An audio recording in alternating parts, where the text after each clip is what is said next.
السلام عليكم. لا تنسوا الاعجاب بالفيديو والاشتراك في القناة تشجيعا لنا لنستمر بنشر المزيد ان شاء الله.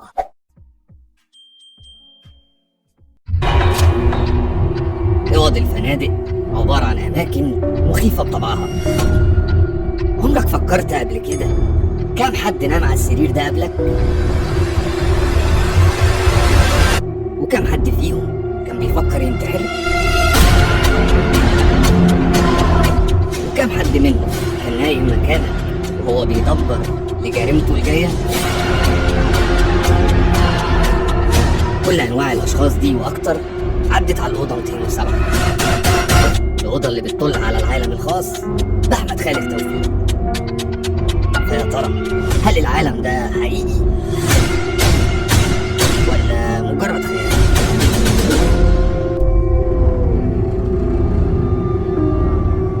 اي حد سكن في الاوضه دي قبل كده فالاكيد انه ساب فيها جزء من طاقته النفسيه. مش هبالغ لو قلت ان سرير الاوضه دي في مزيج من روايح قتلة متسلسلين وستات مجانين واطفال شريره مختلفه.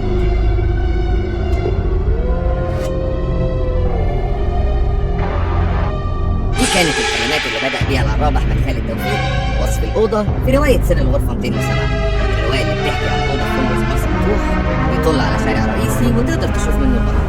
وبطل الروايه دي كان هو عم جمال اللي بيحكي عن نفسه وبيقول: زمان ما كانش اسمي عم جمال، كنت جمال الصواب، شاب طويل واسمر وعلى قدر من الثقافه. الفندق ده زمان كان بيديره الخواجه مايكل اللي كان بيعرف يتكلم عربي احسن مني ومنك، وعم مين المحاسب العجوز اللي كان شايف ان اوضه 207 دي عباره عن بوابه من بوابات الجحيم. واخيرا وليس اخرا مصطفى المسؤول عن توصيل الشنط والنزلاء للاوض بتاعتهم. اما انا فكنت موظف الاستقبال، وحكايتي مع الاوضه 207 بتبدا في سنه 1997. كانت اول مره ادخل فيها الاوضه دي، لكنها ما كانتش المره الاخيره. لسه فاكر اللي حصل يومها بالظبط. كانت حوالي الساعه 8 بالليل، وجت وقفت بنت جميله قدام الكاونتر بتاعي ومضت في الدفتر باسم شيرين محمود مهندسه ديكور. وبعد ما وقعت بصت لي وابتسمت وقالت كلام كتير ملخصه انها جايه هنا لوحدها ومش مستنيه حد. وطبعا انا ترجمت الكلام ده في دماغي لحاجه واحده بس، ونظرتها ليا كانت بتاكد اللي في دماغي، وكانها بتقول لي ايوه زي ما انت فهمت بالظبط. ولسوء حظها وحظي فما كانش فيه اوضه فاضيه في الوقت ده غير الاوضه اياها. ايوه بالظبط، هي الاوضه اللي جت في بالكم دلوقتي، الاوضه 207. لكن بما اني كنت جديد في الفندق وقتها فكانت 207 بالنسبه لي اوضه عاديه جدا زيها زي غيرها. كل اللي كان شاغلني هو بصه شيرين ليا، البصه اللي خلتني اقرر بعدها بكام ساعه ان اسيب الاستقبال لمصطفى، ولقيت رجلي واخداني لحد الاوضه 207. لكن الغريب اني لقيت باب الاوضه موارب. بس كل اللي جه في بالي وقتها ان شيرين طبعا هي اللي سابت لي الباب مفتوح، ومش عارف امتى ولا ازاي لقيت نفسي واقف جوه الاوضه، وكان البحر باين من البلكونه عشان كانت سايباها مفتوحه. وتقريبا منظر البحر ده كان هو الحاجه الوحيده المألوفه ليا في الاوضه دي، مع ان المفروض ان كل اوض الفندق تبقى شبه بعض. وبعد لحظه هدوء فجاه سمعت صوت من ورايا، صوت بيتكلم وبيقول: عمرك ما هتتغير يا جمال، جاي هنا عشان واحدة؟ امشي امشي واوعى اشوف وشك هنا تاني.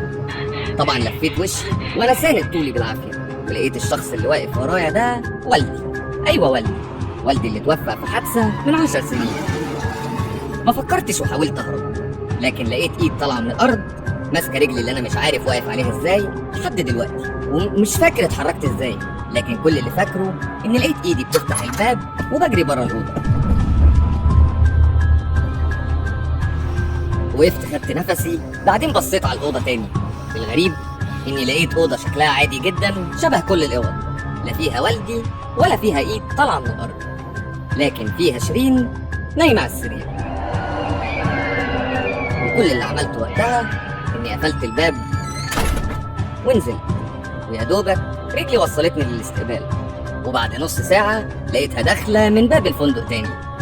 شيرين اللي لسه سايبها نايمه فوق وما خرجتش دلوقتي راجعه من بره وشايله شنطه.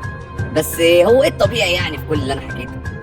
جت طلبت مني مفتاح الاوضه بعدين بصت لمصطفى وقالت له انها يا حرام جايه لوحدها وعايزاه يساعدها ويطلع لها الشنطه. وبصت له بصه انا عارفها كويس، بصت لي من كام ساعه. طبعا مصطفى ما صدق وعينه لمعت، وانا في جزء خبيث جوايا خلاني اسكت وما اقولش حاجه عشان اعرف هل انا اللي كنت بهزي ولا هيشوف فوق نفس اللي انا شفته.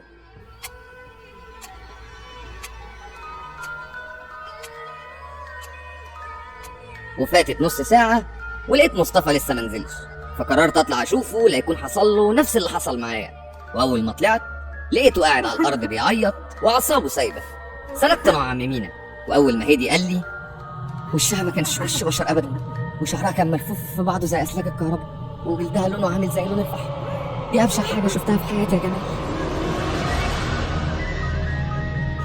فضلت افكر في كلام مصطفى قبل ما انام وما قدرتش اوصل لحاجه، لكن الحاجه الوحيده اللي كنت متاكد منها ان شيرين دي لا يمكن تكون من جنس البشر. وتاني يوم الساعه 9 الصبح لقيت شيرين داخله الفندق من تاني. شيرين بتدخل الفندق من غير ما تخرج وبتخرج من غير ما تدخل. ايه الجديد يعني؟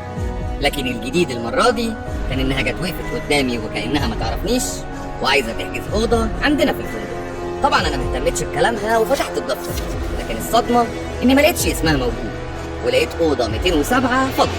بصيت لمصطفى اللي لقيته باصص لي وعلى وشه نفس الخوف اللي على وشي بالظبط، وشيرين واقفه قدامنا وكانها مستغربه احنا بنبص لبعض ليه. حاولت اتدارك الموقف وهي بتتعامل معانا وكانها اول مره تشوفنا.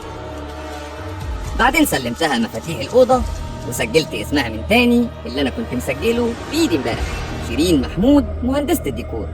وبعدها بشويه شيرين اتصلت على الاستقبال وقالت ان كهربة الحمام بايظه وعايزه حد يصلحها. وبكده عرفنا الدور النهارده هيبقى على مين. هيبقى على الشبراوي فن الكهرباء اللي هيرجع يحكي هو كمان قصه جديده، يا اما اطلع الاقيه بيعيط زي ما لقيت مصطفى. وبعد ساعه لقيت فن الكهرباء بيتصل ومش قادر يجمع ولا كلمه من كتر الخوف. فجريت انا ومصطفى على الاوضه 207 عشان نلاقي ابشع منظر ممكن حد يشوفه. شيرين واقعه ميته في ارض الحمام ولابسه روب وشعرها محروق والسشوار بتاعها مرمي جنبها على الارض. طبعا اول ما شفت المنظر ده بصيت لمصطفى وافتكرت المنظر اللي حكى انه شافه امبارح.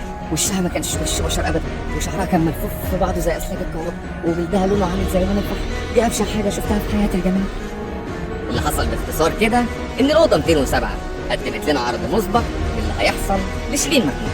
شيرين المرميه قدامنا على الارض دلوقتي دي هي شيرين الحقيقيه، لكن اللي شفناها امبارح دي ما كانتش شيرين، كانت الاوضه 207. الغلط ما كانش في شيرين، الغلط كان في الاوضه اللي الخواجه مايكل كان دايما بينبه علينا ان محدش يتكلم عنها. الغلط كان في الاوضه اللي عم مينا دايما كان بيقول انها بوابه من بوابات الجحيم. الغلط كان في الاوضه 207